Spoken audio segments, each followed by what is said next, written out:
Bago tayo mag-umpisa, shoutout muna kila Michael Trinidad, Kindos Locanias, Isagani Pastor, Cedric Gamboa, Sheila Segovia, at Joshua Giray.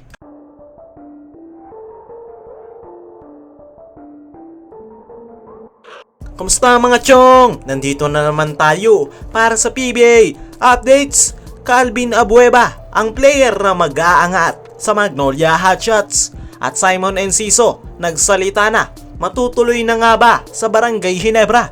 At Barangay Ginebra, dalawang active player ang pakakawalan. Matindi ang magiging kapalit. Pag-uusapan natin yan mga chong. Pero bago yan, please subscribe at hit mo na rin ng bell at pa-support na rin ng ating Facebook page na Ballers PH para updated ka. Calvin Abueva, ang player na mag-aangat sa Magnolia Hotshots. Ito ang si Calvin Abueva mga chong ay masasabi nating perfect fit para sa sistema ng Magnolia Hotshots dahil yan sa kanyang energy sa laro at pagiging hustle player na katangian na hinahanap ng Magnolia Hotshots. Kaya hindi nga sila nagdalawang isip noong magkaroon sila ng chance na makuha ito. At sa ngayon ay napakalaki ng nagiging impact nito sa kupunan ng Magnolia Hotshots. Sa mga nakalipas na laro ng mga manok ay ilang beses nang sinagip ni Calvin Abueva ang kanyang kupunan, especially sa mga crucial games nila ngayong PBA playoffs. Ayon kay Coach Chito Victolero ay Calvin adds toughness at bagay na bagay nga daw kay Calvin ang kanilang sistema. Kaya noong makuha nila ito ay hindi na daw nahihirapan si The Beast na mag-adjust dahil yun na nga ang laro niya. Para sa akin mga chong ay itong si Calvin Abueva ang matagal ng missing piece sa Magnolia Hotshots at naniniwala ako na itong si Calvin Abueva ang dahilan kung bakit napakaganda ng inilalaro nila ngayong conference at may chance pa na makapasok sila sa finals kung magtutuloy-tuloy ang magandang performance nito sa mga manok. At dito naman tayo sa isa pa nating balita. Simon Enciso, nagsalita na. Matutuloy na nga ba sa Barangay Ginebra? Nitong mga nakalipas na araw ay madaming ang Ginebra fans ang nagulat sa tweet ng batikan na sports writer na si Homer Sison dahil sa pasabog nito na gustong gusto daw makuha ng Barangay Ginebra si Simon Enciso. Dagdag pa ni Homer Sison ay nabanggit nga nito na mainit sa mata ngayon ng Barangay Ginebra si Simon Enciso. At kahapon nga lang ay nagsalita na itong si Simon Enciso patungkol sa umakalat na balita na yan matapos siyang ma-interview ni Homer Sison. At ang naging sagot nga nito ay nakita niya ang tweet ng nasabing sports writer at maging siya ay nagulat sa balita na yan. Pero sa ngayon, ang focus niya nga daw ay nasa Terra Firma at kung papaano niya ito matutulungan. Dagdag pa nito na ang basketball ay never-ending quest for learning. Kaya sa ngayon ay ginagawa niya ng paraan kung papaano niya pa mas mai-improve ang kanyang mid-range jumper.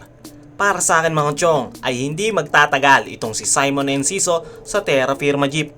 Dahil alam naman nating lahat kapag mainit sa Ginebra management ang isang player ay agad nila yang gagawa ng paraan para makuha. Kaya antayin na lang natin ang magiging development ng balita na yan sa mga susunod pa na araw. Bago natin ituloy mga chong, sa mga gustong manalo sa ating giveaway ay i-comment nyo lang ang inyong favorite player at i-share ang video na ito para sa ating nalalapit na giveaway at siguraduhin nakasubscribe sa ating YouTube channel. At dito naman tayo sa isa pa nating balita. Barangay Ginebra, dalawang active player ang pakakawalan. Matindi ang magiging kapalit. Ngayon nga na napaaga ang bakasyon ng Barangay Ginebra ngayong All Filipino Conference ay kabi-kabila na nga ang naglalabasang balita patungkol sa mga pinaplano ng Ginebra Management para sa kanilang kupunan. Hindi na nga nakakagulat yan mga chong dahil sa hindi nga naging maganda ang kampanya nila ngayong All Filipino Conference dahil sa kanilang napakadaming turnovers at lack of outside gunners. Naging dahilan kung bakit hirap na hirap sila ngayong All Filipino Conference. Alam naman natin lahat na isa itong Barangay Ginebra sa pinaka-inaalagaan ng SMC dahil sa napakadaming fanbase na mayroon nito.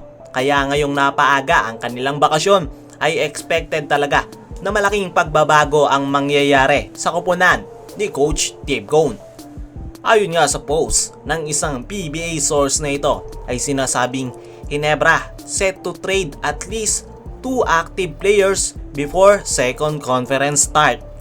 Ayon nga dyan mga chong, ay planado na ang magiging trade transaction ng Barangay Ginebra bago mag-umpisa ang second conference. At ayon nga dyan ay at least 2 active player ang iti-trade ng Ginebra Management. Ibig sabihin ay 2 or more player ang gagawing trade asset ng Ginebra Management. Panigurado ang mga chong na kung 2 player ang ibibigay ng Barangay Ginebra ay 2 for 1 ang mangyayari. Ibig sabihin yan ay 2 Ginebra player kapalit ng isa. At kung ganyan nga ang senaryo ay hindi basta-bastang player ang kukunin ni Coach Tim Cone. At ganyan nga lagi ang format ng trade transaction ng Barangay Ginebra kapag may gustong-gusto silang player. Kung titignan natin ang lineup ngayon ng Barangay Ginebra ay meron ngang isang kulang na piyesa para kay Coach Tim Cone at ang kulang nga na yan ay ang legitimate shooter. Sa naging kampanya ng Barangay Ginebra ngayong All Filipino Conference ay yan nga ang kanilang naging malaking problema dahil hindi nga makapag-operate ng maayos itong kanilang big man na si Christian Stan Hardinger sa loob ng shaded lane at nahihirapan ding umatake itong si Stanley Pringle dahil wala nga silang spacing na maibibigay sana ng isang legitimate gunner. At ang inasahan lang nila ay itong si Prince Caperal na mayroon ngang shooting pero hindi naman consistent dahil lulubog lilitaw lang ang magandang performance nito ngayong All Filipino Conference. Kaya panigurado na ang pinaplano nilang makuha ay yung makakatulong sa kanila pagdating sa 3-point line. Ang tanong ay sino yan at sino ang gagawing trade asset ng Barangay Ginebra? Sa ngayon mga chong ay madaming lalabasang balita na mapupunta sa Barangay Ginebra. Mayroong Terence Romeo, mayroong Roosevelt Adams, Simon Enciso at iba pa. At malaki ang chance na isa sa mga nabanggit na player ang kukunin ng Ginebra Management.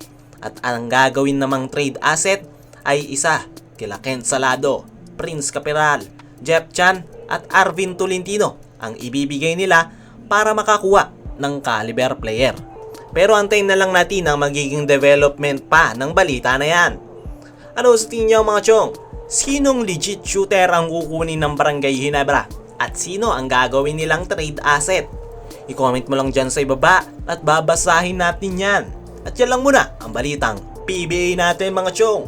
Huwag kalimutang mag-like, comment and subscribe at pa-support na rin ng ating Facebook page na Ballers PH para updated ka sa mga PBA updates natin. At hanggang dito lang, hanggang sa muli mga chong.